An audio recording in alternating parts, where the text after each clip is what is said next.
कंकड़ों से बचने के लिए हम पदवेश पहनते हैं, भिन्न प्रकार के जूते पहनते हैं और अच्छे जूते पहनकर कांटों के मार्ग पर चलना सरल हो जाता है।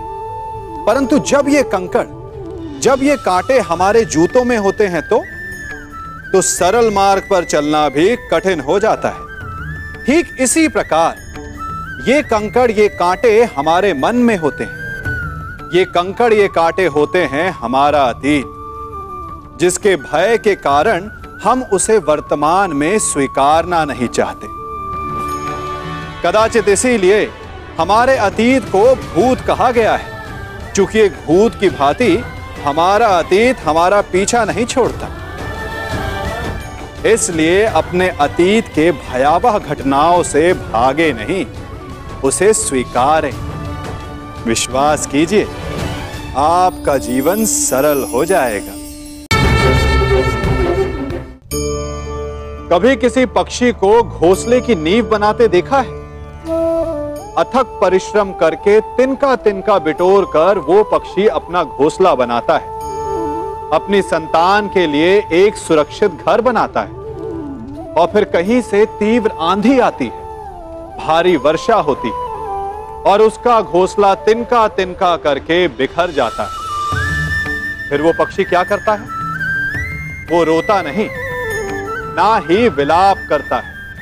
वो बिना विलंब करे फिर से अपना घोंसला बनाना प्रारंभ कर देता है और सफलता पाता है।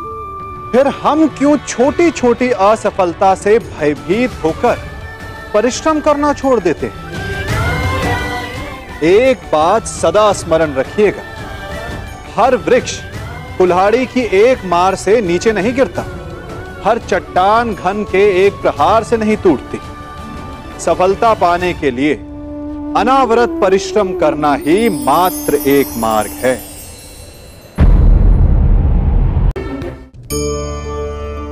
देख रहे हैं इसे?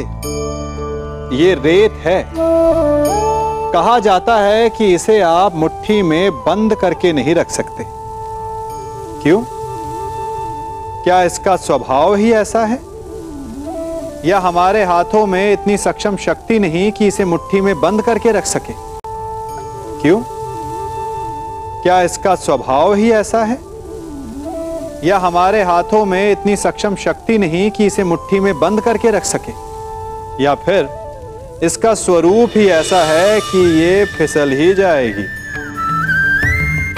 कदाचित इसीलिए कहा जाता है कि आप रेत को मुट्ठी में बंद करके नहीं रख सकते। परंतु मैं आपसे कहता हूं कि आप रेत को मुट्ठी में बंद करके रख सकते हैं। कैसे?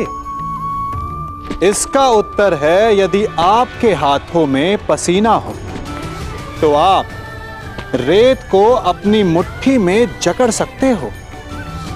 और पसीना कैसे आता है? परिश्रम से, प्रयास से। तो यदि आप परिश्रम से निकले पसीने से आप रेत को मुट्ठी में बंद कर सकते हो, तो ऐसा क्या है जो आप जीवन में परिश्रम से पा नहीं सकते? मान, सम्मान, धन, संपत्ति, बल, ये सब परिश्रम की उत्पाद है। हम कौन हैं? हमारा अस्तित्व क्या है? हम क्या हैं और क्या बन सकते हैं? यह बड़ा विचित्र प्रश्न है, परंतु उतना ही महत्वपूर्ण भी। मनुष्य सदा अपने वर्तमान प्रारब्ध के लिए अपने अतीत को उत्तरदायी ठहराता है, अपने जन्म को, अपने परिवार को उत्तरदायी ठहराता है। परंतु तनिक सोचिए, एक कमल जो कीचड़ में खिलता है, वही कमल भगवान की मूरत पर शोभित होता है। एक कोयला जिसे कोई भी शीघ्र नहीं छूना चाहता, परंतु वही कोयला धरा का ताप और दबाव सहकर हीरे में परिवर्तित हो जाता है, और वही हीरा मस्तक पर सुशोभित होता है। तो इन उदाहरणों का निष्कर्ष क्या है? इन उदाहरणों का यह निष्कर्ष है कि उससे कोई अंतर नहीं पड़ता कि आपने जन्म कहां लिया। आपके कर्म आपका स्तर निर्धारित करते हैं। हमने कहां जन्म लिया ये हमारे नियंत्रण में नहीं था, परंतु हम कब और कहां अपने जीवन की अंतिम श्वास लेंगे ये अवश्य हमारे नियंत्रण में होता है। तो कर्म कीजिए, अपने जन्म की उलाहना मत दीजिए। स्वीकारण, सत्य का स्वीकारण मनुष्य के लिए बहुत ही महत्वपूर्ण है। जब तक मनुष्य सत्य को स्वीकार नहीं करता, उसे असत्य से लड़ने की शक्ति प्राप्त नहीं होती। जब आप भोजन करते हैं तो क्या होता है? आपका पेट स्वीकारता है कि वो भर चुका है और आप भोजन करना बंद कर देते हैं। जब आपको निद्रा आती है तो क्या होता है? आपका मन स्वीकारता है कि आपका शरीर थक चुका है और उसे विश्राम की आवश्यकता है। उसी प्रकार जब आपको किसी व्यसन को रोकना हो तो आपको स्वीकारना पड़ता है कि बहुत हो चुका, चाहे वो लालच हो या मदिरापान।